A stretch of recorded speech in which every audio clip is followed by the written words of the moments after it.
Dollar 947.1 billion की brand value के साथ एप्पल आज पूरे वर्ल्ड में नंबर 1 पोजीशन पर बैठा है।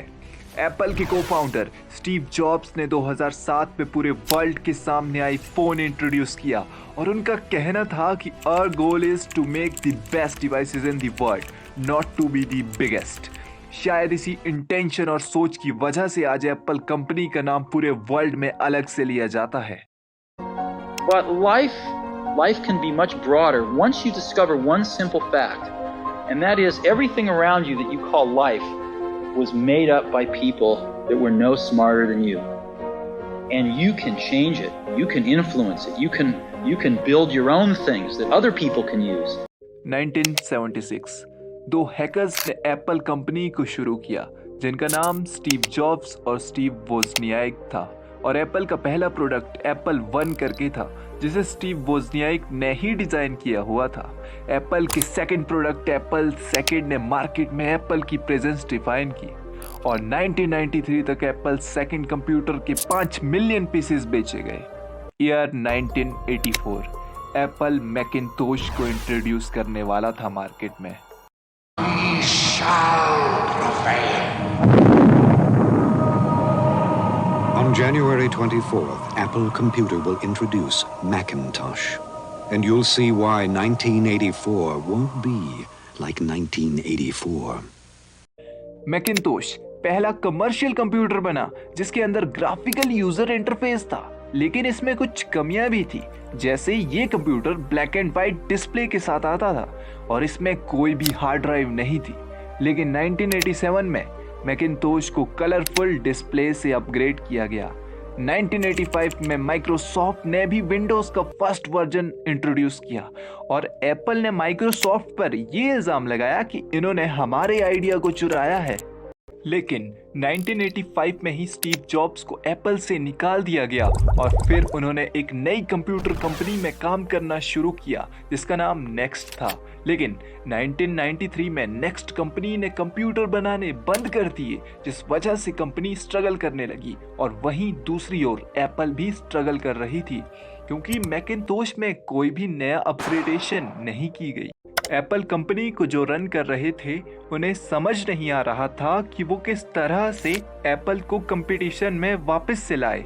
निराश होकर 1997 में एप्पल के सीईओ गिल एमिलो ने क्या किया कि उन्होंने नेक्स्ट कंपनी को ही $400 मिलियन में खरीद लिया और इस इंसिडेंट के कुछ महीने बाद ही सीईओ गिल एमिलो को कंपनी से हटा दिया गया और कंपनी का कंट्रोल स्टीव जॉब्स के हाथों में चला गया। और ये वो टर्निंग पॉइंट था जहां से स्टीव जॉब्स ने एप्पल को पूरी तरह से बदल दिया। How did Steve jobs turn Apple around? 1997 में जब स्टीव जॉब्स ने कंपनी का कंट्रोल लिया तो उस टाइम एप्पल अपने टफ फेज से गुजर रही थी। 1997 में कंपनी को $1 बिलियन का लॉस सहना पड़ा था, लेकिन 1998 में स्टीव जॉब्स ने iMac को नए लुक्स के साथ अफोर्डेबल प्राइस में इंट्रोड्यूस किया और $300 मिलियन का प्रॉफिट बनाया। फिर 2001 में एप्पल ने आईपॉड इंट्रोड्यूस किए। यूजर्स को आईपॉड का क्लिक पिल इंटरफेस बहुत ही ज़्यादा पसंद आया। अब साल था 2007, मार्केट में एंट्री होती है आईफोन की। मोबाइल फ़ोन की इंडस्ट्री में आईफोन ने रेवोल्यूशन ले आया। एप्पल ने 500 मिलियन आईफोन सोल्ड किए। आईफोन की सक्सेस के बाद 2010 में आईपैड लॉन्च किए गए और 200 मिलियन आईपैड एप्पल के द्वारा बेचे गए और स्टीव जॉब्स को मार्केटिंग का जीनियस कहा जाने लगा जब उन्होंने थिंक डिफरेंट करके एड कैंपेन चलाई और एप्पल के नए प्रोडक्ट्स को बल्क अमाउंट में सेल किया। साल 2011 स्टीव जॉब्स की पैनक्रियाटिक कैंसर के कारण डेथ हो जाती है और सभी सोचने लगते हैं कि शायद एप्पल कंपनी का सफर भी यहीं तक था, क्योंकि अब उनके पास कोई स्टीव जॉब्स जैसा लीडर नहीं है। लेकिन एप्पल में एक आदमी ऐसा था जिसे स्टीव जॉब्स बहुत मानते थे। इनका नाम टिम कुक था। स्टीव जॉब्स ने टिम कुक से कहा था, मुझसे मत पूछो मैं क्या करूँगा, जो भी तुम्हें सही लगे तुम वही करना।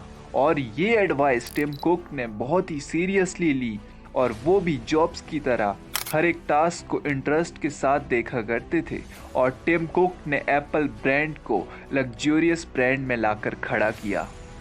एप्पल की पॉपुलैरिटी का ये कारण नहीं है कि ये एक लग्जूरियस ब्रांड है, बल्कि एप्पल अपने यूजर्स के साथ जो रिलेशन अपनी सर्विस के द्वारा बनाए हुए है, एप्पल उस कारण पॉपुलर है।